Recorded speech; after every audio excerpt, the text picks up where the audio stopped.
Yo, what's going on, guys? So in today's video, I'm going to be showing you a pretty different video from what I usually do.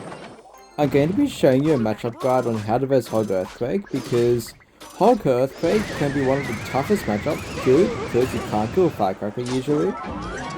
But there's like a certain way you want to do it. So I'm going to hopefully show you guys 3 different Hog Earthquake games so you guys can see how to beat it versus different playstyles. So, against Hog Earthquake, I like to usually go Electro Giant in single after they use their Hog. The reason is because in double, usually you can't break through because they start stacking Firecrackers on you, they start stacking Teslas on you, and yeah, it's just a hard matchup. That's literally it in double. So notice how I took damage to deal damage. But what I mean by that is I went 1 elixir for the Hog, and I was able to use the lightning on the Tesla to deal a lot more damage than what he dealt to me. So because of that, we were actually able to pretty much take out his whole tower, which is perfect. He was giving me the wow because he kind of played like an idiot. And because of this, we are up 4 elixirs as well, and we took his tower down all the way down to 1300. This guy's goblin laughing at me. I don't know why, because he's got a really good matchup. I'm telling you guys, Firecracker is absolutely difficult to deal with. And notice that cage placement as well. That's a good cage placement when they've got Earthquake and Cycle. Because similar to as you would with the Cannon Bypass for the Royal Hogs, you can place your cage up higher when it's evolved, and it just pulls in the Hog, and they can't actually hit the tower they're going for with the Earthquake and the cage at the same time. So I'm going to block the Firecracker there, then go for a Nether and the Hog. A bit late because I don't want to miss it just in case. And I know I can take a few Hog hits because we are up in damage. We have to technically use Lightning Cycle. I'm going to pretty good the Tesla. It's also a very good play because usually when they go Tesla for my E-Giant, they usually do it up high. Obviously to avoid lightning. And this guy is going to get destroyed by the E-Giant. And if you guys are using Princess Tower, you guys can still apply the same tips and tricks I'm showing you guys with the Princess Tower. And this was actually prior to the Chef nerf, by the way, so just a little FYI. But this deck actually does better with Princess Tower nowadays, in my opinion. And he's going to enter that hole just to be safe. And the tower's on 69 HP, funny number. It was, but now he just lets tower go. And he's yawning at me. And funny story, we actually face this guy later on, and you guys will see that in the future.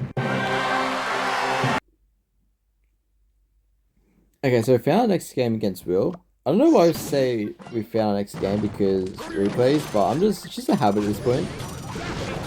This guy's got a different version of Hog. He's got Goblinstein version, which is actually a lot harder. Because Goblinstein is just kind of annoying, like you always have to lightning it. Pretty much, but if you don't lightning it, if you do lightning it, then once his cannon or Firecracker gets so much value, because cannon by itself actually fully counters Electro Giant. So because of this is actually one of the reasons why this is one of the hardest matchups in the entire game for Electro Giant right now. But obviously there's a way to win it, and that's what I'm here to show you. See what he wants to do. He goes for a bad Ice Spirit because my queen is over leveled with the Chef. And we actually do get some Hog hits. Go for a perfect Nether on the Hog. And I think I want to think about going for an E-Giant here because he's got no Hog and Cycle. Yeah, so similar to the scenario that we had last game, I went for E-Giant and single Elixir because this is basically my only chance, or one of my only chances to get damage. And this guy does kind of spend a lot of elixir, like opposite lane, which is alright, I guess. He actually does miss his cannon, which is a bit unfortunate. But I don't think it would have mattered because we would have lined into it regardless. It's a bit unfortunate for him that he missed it, but hey, I'll take that. So he goes for a Firecracker, but he can't really go in for a Hog. So I'm going to let that Firecracker go because I don't want to go Dark Prince at 0, then him having to punish me and all that because he got Goblinstein in cycle. So So I go Queen in the back to get my 3-card cycle activated. Here's Goblin on the right with Goblins. I'm going to go for a Bomber down low to deal with the Goblins. He does go for a Goblin Style, so I'm going to NATO it up in case I spot the ability. Perfect, and also get a cage just in time, so we don't take any hog hits. Pop out Queen ability, that's what he wants to do. I believe I can go for an E-Giant now because, yeah, I can still fight the bridge. Because I want to E-Giant the bridge, because I don't want to go at the back. In case he wants to, like, you know, pressure me with the hog opposite lane, the Goblin Style opposite lane. And you can tell that he's actually spending a lot of elixir right now, which is perfect.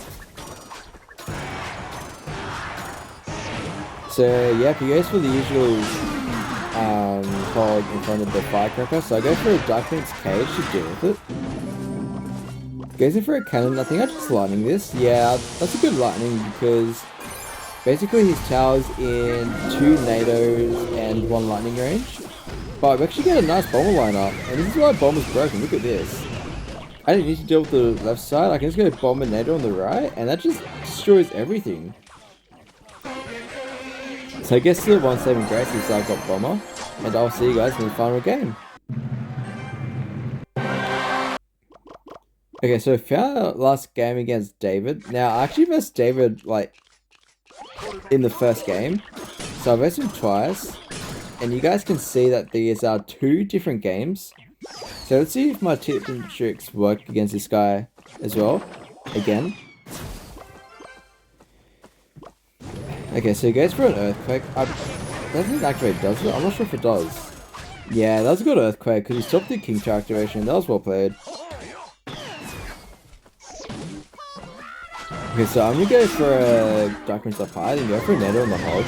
I was thinking about going Queen in the spot where the Firecracker gets activated from, but there's no point because you went hog, so I got my King Tower activated regardless.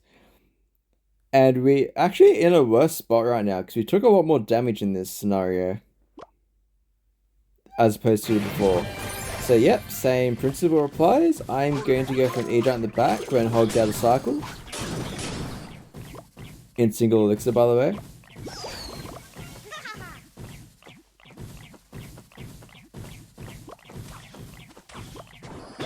See what he wants to do. Go for a Queen up high, nice, perfect.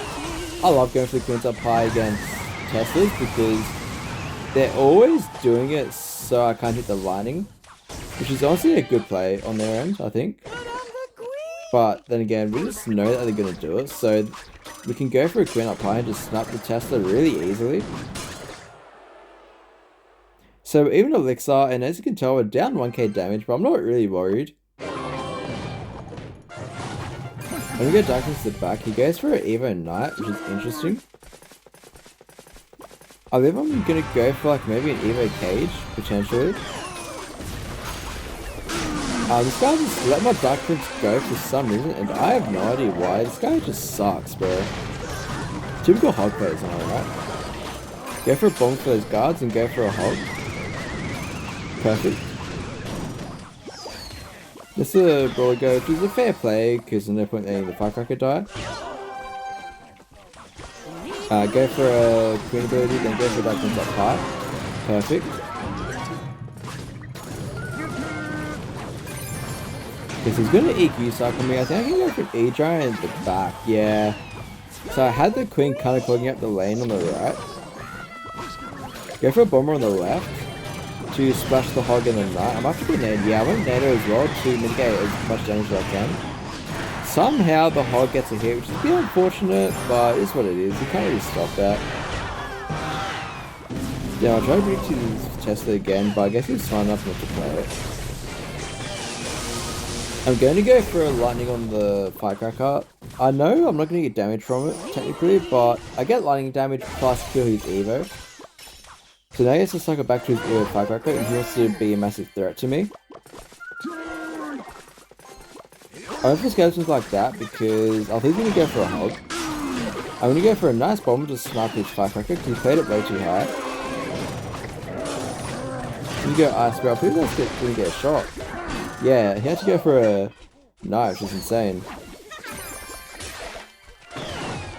So he might go for a hog on the right. Okay, he does. Let's go for a NATO. Kind of messed it up. Supposed to be one tile down. I was gonna say it's not the end of the world, but it kind of is because we're actually kind of even right now. Goes in for a knight. Okay, I guess fair play. I was gonna go lightning just to have the 3-card cycle active. He's gonna go, yeah, he's gonna go for a NATO. Sorry, for a hog, so I'm gonna go NATO up high. I'm gonna go Dark Prince up high. I'm kind of panicking right now, but it's all good. Go for a cage in the anti-EQ spot. Okay, perfect. Now, all you have to do is just defend and make sure no fuckers get to the tower. Nice, go for the hog on the king, and that is lightning range. So yeah, I'll see you guys in the next video, and I hope you guys learned something.